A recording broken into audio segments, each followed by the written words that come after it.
क्या होगा, जब भी इस टाइप का क्वेश्चन रहेगा के वाई आई कैप, y के साथ में i रहेगा और x के साथ में j रहेगा, तो हमेशा उसका इंटीग्रेशन ध्यान रखिएगा X Y is equal to क्या होगा, कांस्टेंट। ठीक है, X Y is equal to constant. नहीं नहीं नहीं, लेकिन एक मिनट रुक जाओ, एक मिनट रुक जाओ, एक मिनट रुको, एक मिनट रुक जाओ। यहाँ तक हम ले आए, दूसरे क्वेश्चन पर मैं चला गया था, यहाँ पर ले आए। उसके बाद क्या होगा, ये एक्स स्क्वायर इधर चला जाएगा, ये वाई स्क्वायर इधर चला जाएगा, ये हो गया X square plus Y square. और साथ में इंटीग्रेशन करते हैं तो उसका कुछ कांस्टेंट होता है, तो साथ में कोई भी कांस्टेंट आएगा तो इसका आंसर जो है वो फोर्थ नंबर ऑप्शन होगा। डायरेक्टली करेंगे वो कॉन्सेप्ट नहीं, वो कॉन्सेप्ट बाद में बताऊंगा, वो किसी और में यूज होता है। ठीक है, ये क्या हो जाएगा, x square plus Y square is equal to c. यहाँ पर उस कॉन्सेप्ट का यूज नहीं होगा, इस कॉन्सेप्ट का यूज मैं नेक्स्ट क्लास में बताऊंगा, जो कॉन्सेप्ट यहाँ बता रहा था। यहाँ पर क्या है, डायरेक्ट यूज हो जाएगा। हमने X by Y is equal to Y by X ले आए, तो हमारा क्या इक्वेशन आ गया, यहाँ से X square is equal to Y square हो गया, और साथ में दोनों तरफ में किसी भी तरफ कांस्टेंट लगा दो, तो एक्स स्क्वायर या तो फिर Y square plus Y square is equal to X square plus constant. ठीक है, ये इसका ऑप्शन क्या हो जाएगा, डी हो जाएगा, क्वेश्चन नंबर 6 का। ठीक है, यहां तक कोई डाउट है? हेमंत?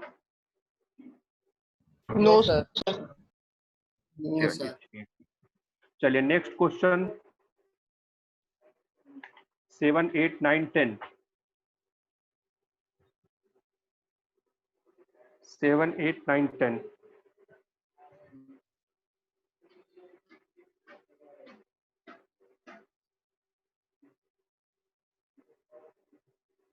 आप लोग सॉल्व करके आए हैं?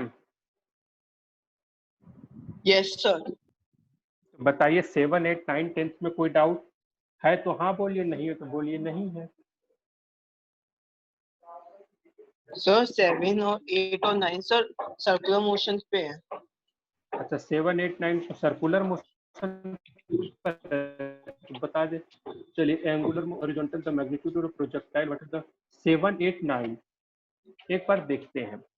हाँ सर्कुलर मोशन के क्वेश्चन है 7, 8, 9, लेकिन हम इसको बताते हैं एक बार। 7 जो थोड़ा बहुत जो प्रोजेक्टाइल का यूज होगा उसको हम यूज सॉल्व करते जाएंगे। ठीक है, आप लोग इसको लिख करके रखते जाइएगा, जिसमें यूज होगा प्रोजेक्टाइल का, जिसमें नहीं होगा उसको तो रहने देंगे। 7 बोलता है particle of mass m is projected with velocity v making an angle 30 degree with the horizontal, the magnitude of angular momentum about the point of when the. देखो एक चीज ध्यान में रखिएगा, एंगुलर मोमेंटम होता है mass into velocity into perpendicular distance. हाँ ये सर्कुलर मोशन में है, लेकिन और रिमेनिंग पार्ट जो है यहाँ पर हम इसका डिस्कस कर सकते हैं। एंगुलर मोमेंटम जो होता है,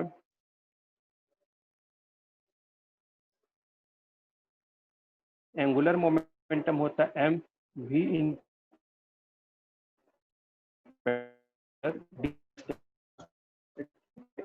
ध्यान में रखिएगा।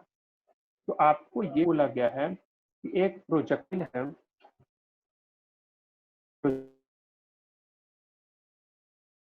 प्रोजेक्टाइल है जिसका मास m है, उसको v वेलोसिटी से 30 डिग्री एंगल पर हमने प्रोजेक्ट कर दिया, v वेलोसिटी से 30 डिग्री एंगल पर प्रोजेक्ट किया।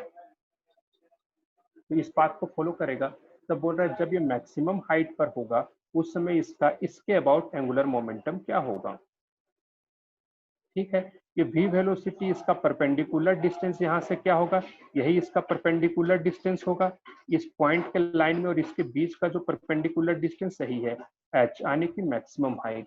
तो जो हम r परपेंडिकुलर ले रहे थे वो क्या हो जाएगा, मैक्सिमम हाइट। ठीक है, r परपेंडिकुलर हमारा मैक्सिमम हाइट हो जाएगा।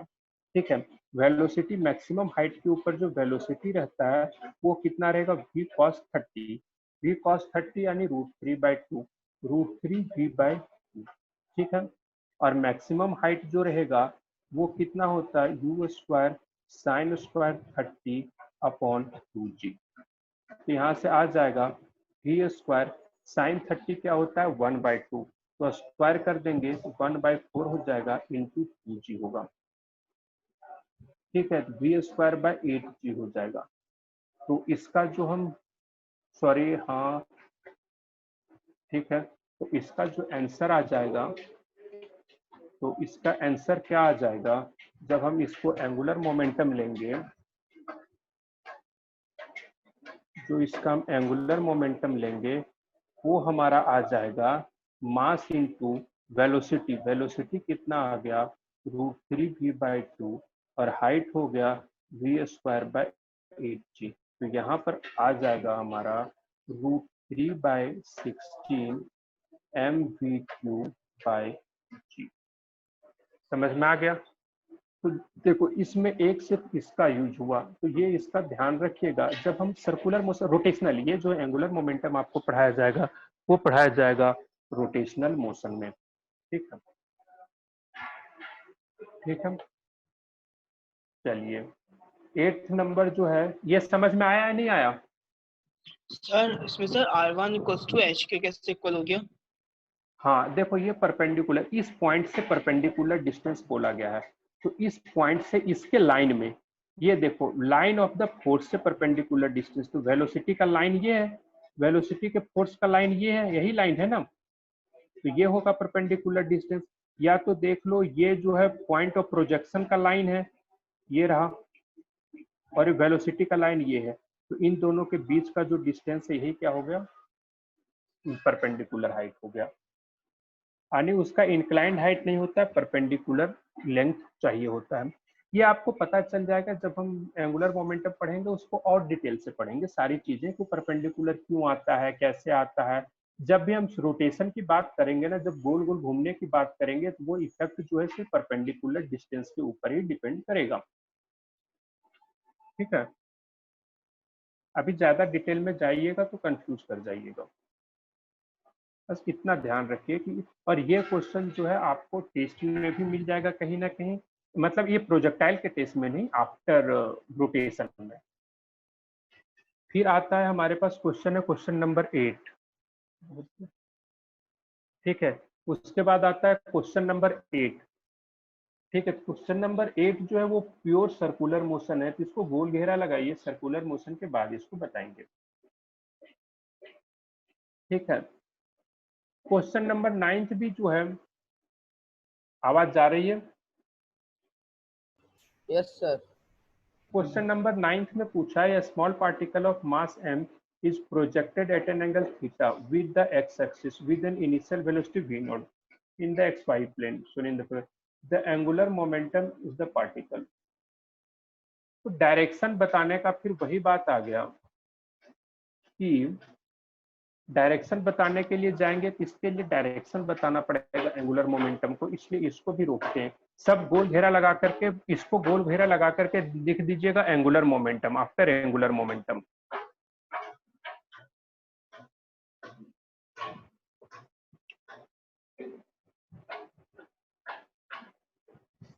Tenth number question, 10th number question solve हुआ?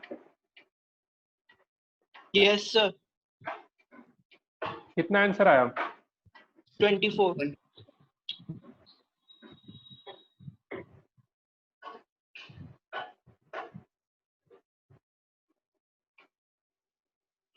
बताइए किन्हीं को सॉल्व करना है क्या 10th नंबर?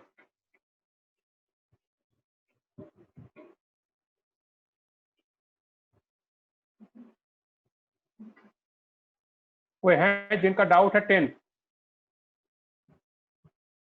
इंपॉर्टेंट क्वेश्चन है। गर्व, सर हो गया।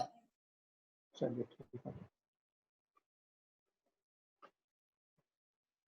11th नंबर, ये नहीं हुआ सर हो गया। ये भी हो जाएगा। Angle between A vector and B vector, तो देखो सिंपल लिख देंगे, मैग्नीट्यूड जब बोला है, कितना आंसर आ रहा है बताइए? पाई दे रहा है। 5। ए और बी के बीच का एंगल क्या होगा? तो अब देखिए, ए और बी के बीच का एंगल क्या होगा? A vector cross B vector और B vector cross A vector. कैसे सॉल्व किए हेमंत, बताइए। सर सर इन दोनों का जो क्रॉस प्रोडक्ट आएगा वो ए बी साइन थीटा के इक्वल होगा,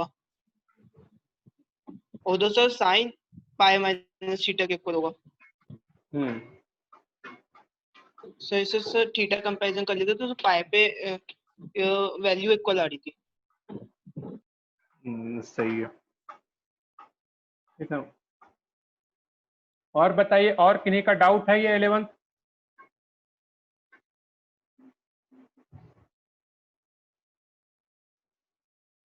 नंबर किन्हीं का, और किन्हीं का डाउट है? चलिए, आप लोग सॉल्व करके नहीं आए हैं क्वेश्चन, मुझे जहां तक लग रहा है। 1 मिनट रुक जाइए। गौरव, क्वेश्चन सॉल्व किए हैं?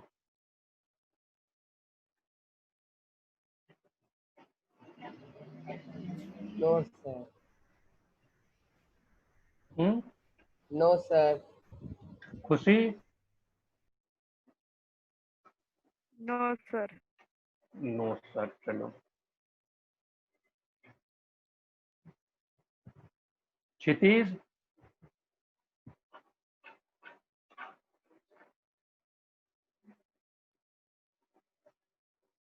क्षितिज? 1 मिनट।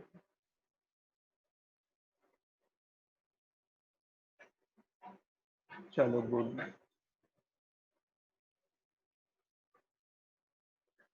नहीं, ये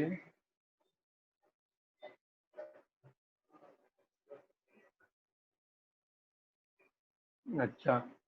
तो कैसे हैं आप लोग, कौन है ये तो पहले बता दीजिए भाई। अंचित? अंचित दो आईडी से भी चल रहा था, तुरंत सब नाम चेंज हो गया। समझे? 2 अलग अलग, एक तो क्या, तो चलिए शुरू करते हैं। फिजिक्स क्लास ये भी एक थे। अच्छा, आप लोग जब नहीं सॉल्व करके आए तो फिर मैं किस तरह से बताऊं? गर्व, आप सॉल्व किए हैं? Yes sir. चलिए, यानी ये गर्व सॉल्व किए हैं, क्षितिज सॉल्व किए हैं और हेमंत सॉल्व किए हैं, बाकी कोई सॉल्व नहीं किए हैं। यस, आप सॉल्व किए हैं? Yes sir. चलिए, तब ठीक है।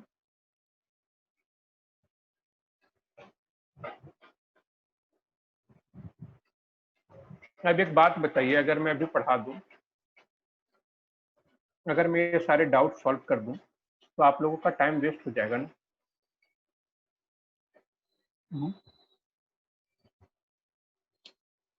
तो आप लोग को ये सारी चीजें समझनी चाहिए। क्वेश्चन सॉल्व कीजिए, सॉल्व नहीं होता है कम से कम अटेम्प्ट कीजिए, क्योंकि जब अभी शुरुआत का समय है, अभी अटेम्प्ट करना शुरू कर दीजिएगा क्वेश्चंस को, तो मानते हैं कि सॉल्व नहीं होगा, लेकिन धीरे धीरे क्वेश्चन जो है सारे के सारे सॉल्व होने लगेंगे। इसीलिए क्वेश्चन सॉल्व कीजिए, अच्छा रहेगा, बेनिफिट होगा। ठीक है, 1 दिन का और मौका दे देता हूँ, ठीक है? अटेम्प्ट करके आइएगा, नहीं तो कल मैं हर हाल में सारे के सारे डाउट बता दूंगा। ठीक है, आज मैं खुद से बता दे रहा हूँ। एग्जाम्पल पर आइए, एग्जाम्पल भी दिया था सॉल्व करने के लिए, एग्जाम्पल पर आ जाओ। एग्जाम्पल दिया था सॉल्व करने के लिए आप लोगों को, हेमंत? सर 27 एग्जांपल दिया था बस। 27 एग्जाम्पल दिया था। तो आज कल के लिए और क्वेश्चन टिक कीजिए, टिक कीजिए। एग्जाम्पल नंबर 14, एग्जाम्पल नंबर 15, 16, 17, 18, 19, 20, 21, 22, 23, 27 अभी मैं सॉल्व करवा देता हूँ। 27, 29, 30। ठीक है, चलिए एग्जाम्पल नंबर 27 या सॉल्व करवा देता हूँ। इस तरह से टाइम वेस्ट होता है, आप लोग समझिए। ठीक है। Yes sir. एक बार एग्जांपल नंबर 27 पढ़िए।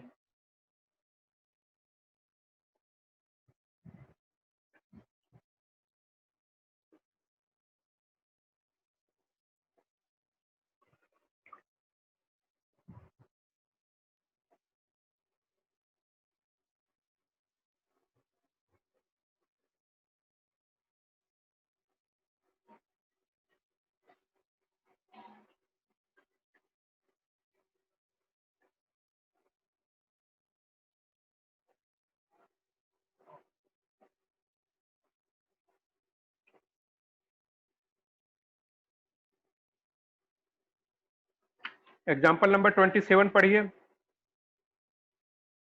आईआईटी एडवांस का क्वेश्चन है ये, ठीक है। देखिए, चलिए क्वेश्चन नंबर 27 समझने का कोशिश कीजिएगा, बहुत ही आसान है। क्या हेमंत? नो सर, सर समझ नहीं आ रहा है। चलिए सॉल्व करते हैं।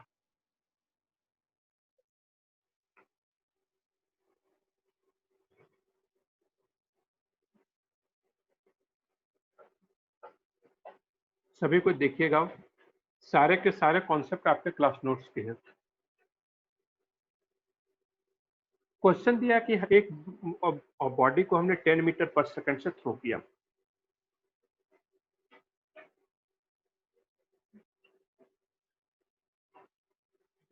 और ये पॉइंट बी पर आ गया, ठीक है।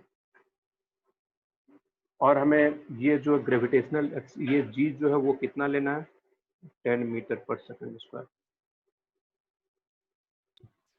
तो सबसे पहले बोला है average velocity during half of the time of flight, ठीक है। Average velocity half of the time of flight, यानी यहाँ तक पहुंचा है तो उसमें इसकी एवरेज वेलोसिटी लेनी है। मान लो इसको u मान लो, और ये theta is equal to 30 degree. तो इधर क्या हो गया, u cos थीटा, और इधर हो गया u sin थीटा। यहाँ पर half of time of flight में क्या आ जाएगा, u cos theta, u cos theta होगा, ठीक है। तो देखो, जो v एवरेज होता है, इनिशियल और फाइनल वेलोसिटी हमें पता होता है, तो वो होता है v1 प्लस v2/2, ठीक है। तो अब देखो, इसमें मोशन अलग दो डायरेक्शन में हो रहा है। फर्स्ट हम फाइंड करने, फर्स्ट हमें कैलकुलेट करना है एवरेज वेलोसिटी इन मीटर पर second during the half time of flight.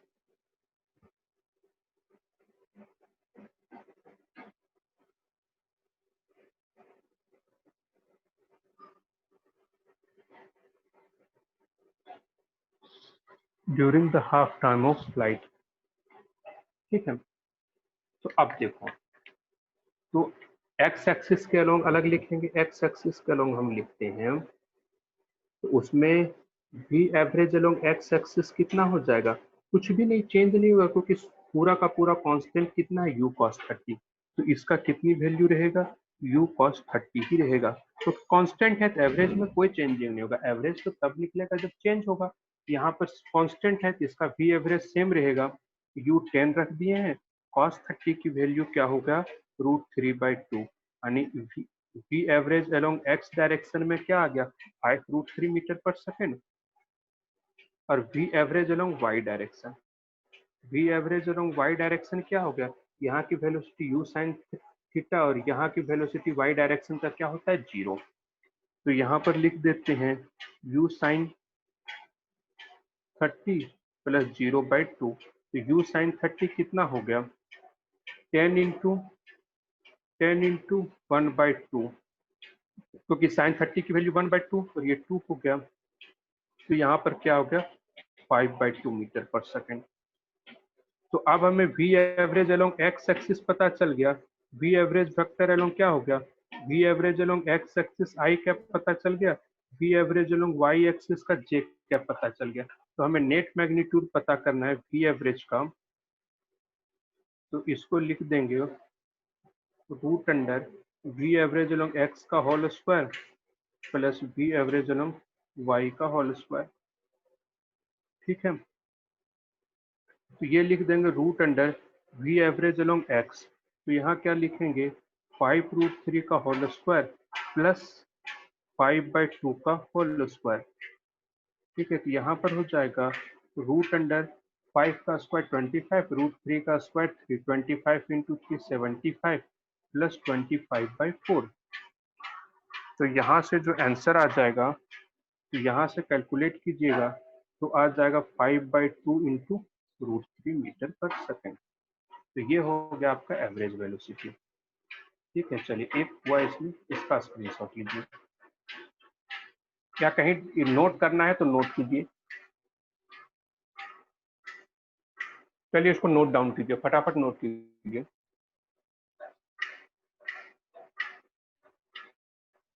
इसको नोट कीजिए, अभी इसका चारों पार्ट बताऊंगा, चारों पार्ट बहुत इंपॉर्टेंट है।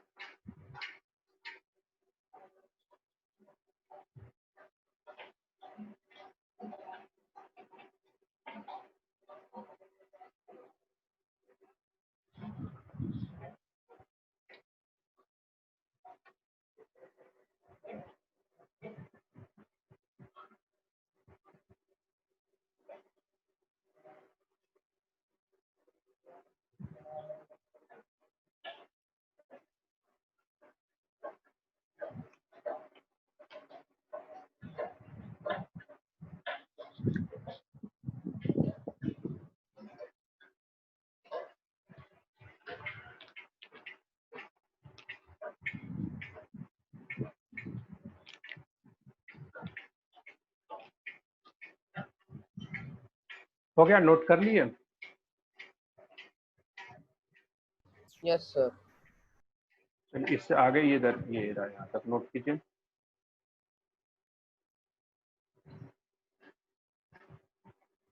इतने शांत शांत कहाँ हैं? अरे इतना टेंशन मत लिया कीजिए, अब नहीं सॉल्व किए अब क्या किया जा सकता है। अब डाटा तो मैं नहीं हूं अभी तक, लेकिन अगर इस तरह से क्वेश्चन सॉल्व करके नहीं आइएगा तो किसी न किसी दिन दिमाग थोड़ा खराब हो ही जाएगा। चलिए यहां तक हो गया। नेक्स्ट देखिए, नेक्स्ट बी ऑप्शन देखिए, पेज पलट दूं मैं। नेक्स्ट देखिए B option, yes next B option देखिए, ये क्वेश्चन मैं आपको कराया हूं, उधर नहीं देखना। ये वेलोसिटी बिकम्स, क्वेश्चन पूरा क्लियर नहीं है, एक मिनट रुक जाओ, इसमें पूरा क्लियर नहीं है क्वेश्चन, एक मिनट रुको, मैं क्वेश्चन पूरा बताता हूं।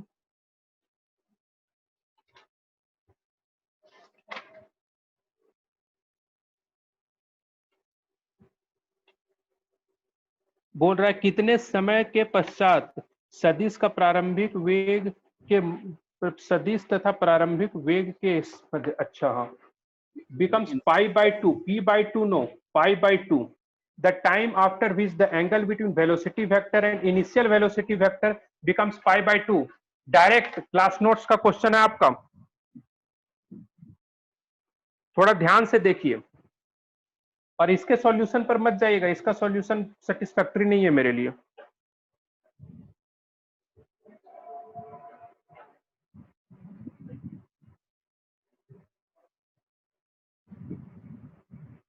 आप लोग कॉपी पलट करके चेक कर सकते हैं।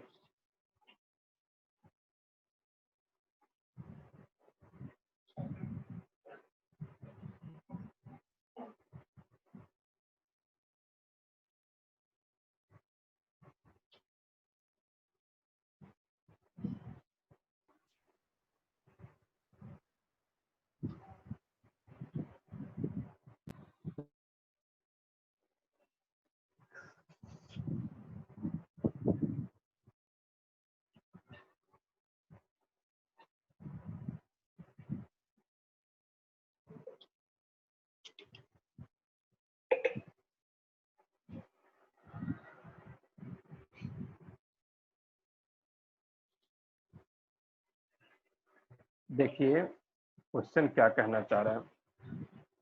हेमंत समझ में आया कौन सा क्वेश्चन है?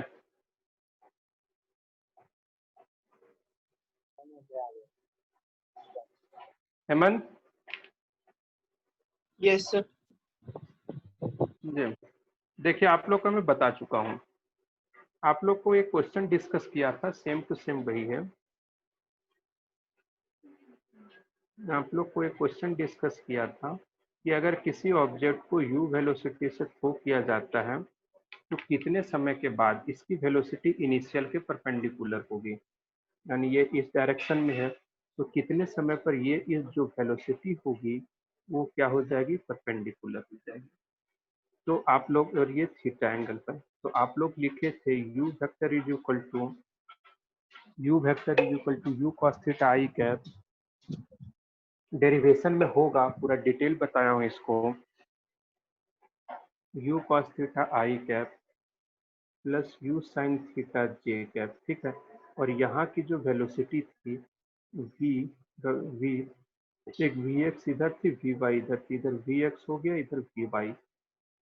तो v वेक्टर जो थी वो थी vx आई कैप प्लस यस सर, ये vy कराया। जे कैप। तो vx क्या था, u cos theta i cap, vy थी u sin theta minus g t j cap. तो क्वेश्चन बोला गया था कि परपेंडिकुलर होगा, तो v vector dot u vector is equal to 0। तो v वेक्टर और ये u वेक्टर, v वेक्टर क्या हो गया, u cos, नहीं i डॉट i को i के साथ मल्टीप्लाई किए थे तो ये हो गया था u square cos square theta, और इसको इसके साथ मल्टीप्लाई किए थे तो ये था u sin theta into u sin theta minus g T, 0। यहाँ पर आ गया u square cos square theta plus u sin theta, इसको मल्टीप्लाई करेंगे तो u square sin square theta minus, या इसको इधर ले आएंगे तो ये आ जाएगा u sin theta G T, ठीक है। तो एक u को हमने कैंसिल कर दिया था और cos square theta sin square theta common हो जाएगा तो यहाँ u बचेगा, और नीचे क्या आ गया था, g sin theta is equal to T. ये आया था, समझ में आ रहा है, ये इक्वेशन आया था हमारे पास, ये फॉर्मूला, यही तो हमें टाइम पूछा है हमसे। तो हम u को क्या लिखेंगे, 10, इसको भी 10, और sine theta sine 30 is equal to T. 10 से 10 कट गया, साइन 30 1/2 होता है, तो यहाँ से टी इज इक्वल टू क्या आ जाएगा, 2 सेकंड। देखो यही है जेई एडवांस का क्वेश्चन, समझे। और जब ये उस समय का क्वेश्चन है जब आईआईटी का सिंगल पेपर हुआ करता था ना, आईआईटी का अलग से उस समय का ये क्वेश्चन है। उस समय आप लोगों को इतना बता दिया गया है कि कोई भी क्वेश्चन जो उस रेंज के बाहर नहीं जाएगा।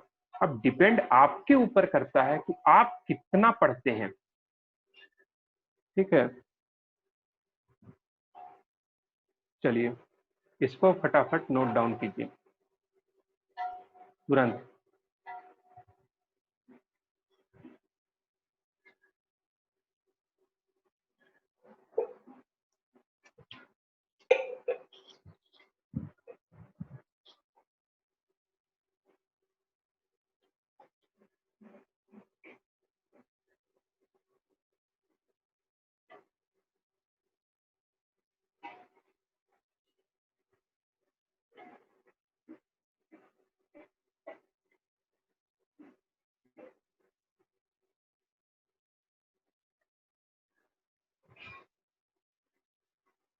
चलिए अब नेक्स्ट देखते हैं, सी आपसे पूछा है। सी ऑप्शन में क्या पूछा है, हॉरिजॉन्टल रेंज। हॉरिजॉन्टल रेंज जो है आर इज इक्वल टू क्या होता है, u square sine 2 theta by g. तो यू स्क्वायर कितना हो गया, 10 का स्क्वायर हो गया 100, साइन 2 थीटा कितनी, साइन 2 थीटा यानी कि साइन 60, साइन 60 हो गई √3/2, और ये 10 जीरो कैंसिल हो गया, ये 5 हो गया। तो आर इज इक्वल टू क्या हो गया, 5√3, ठीक है। ये हो गया R is equal to 5√3 metre, ठीक है। उसके बाद, ठीक है, उसके बाद हमारा क्वेश्चन, उसके बाद नेक्स्ट क्वेश्चन है, इसका लिख लीजिए, स्क्रीनशॉट ले लीजिए कुछ भी। उसके बाद हमारा नेक्स्ट क्वेश्चन है डी। डी ऑप्शन में आप लोगों को पता है, आप लोग 9th क्लास में ही पढ़ करके आए हैं। बताइए मोमेंटम क्या होता है? मोमेंटम पढ़े हुए हैं आप लोग? Yes, sir. क्या होता है? Mass into velocity. Mass into velocity. Mass into velocity, very good. m into v। लेकिन यहाँ पर क्या है, मोमेंटम जो है वेक्टर क्वांटिटी होता है, तो p vector is equal to m into v vector लिखिए। तो क्या वेक्टर आ चुका है आपके रोल में, आपकी जिंदगी में वेक्टर आ चुका है, तो लिख दीजिए। अब बोला है कि चेंज इन मोमेंटम क्या होगा, डेल्टा p वेक्टर। तो क्या लिखेंगे, m into v final minus m into v initial. ठीक है, तो कब बोला है, जब हाईएस्ट पॉइंट पर रहेगा। तो देखते जाइए, ये रहा यहाँ पर जो है, यहाँ पर हमारा जो इनिशियल वेलोसिटी u है, तो इस डायरेक्शन में क्या हो गया, u cos थीटा, और इस डायरेक्शन में हो गया u sin theta. u cos theta और क्या हो गया, ये u sin थीटा। तो जो हम इनिशियल मोमेंटम लिखेंगे वो क्या हो जाएगा, m into u cos theta i cap plus u sin theta j cap initial momentum, और फाइनल में सिर्फ यहीं पर वेलोसिटी रहती है, और वो कितनी रहती है, u cos थीटा। ठीक है, तो जो फाइनल मोमेंटम लिखेंगे वो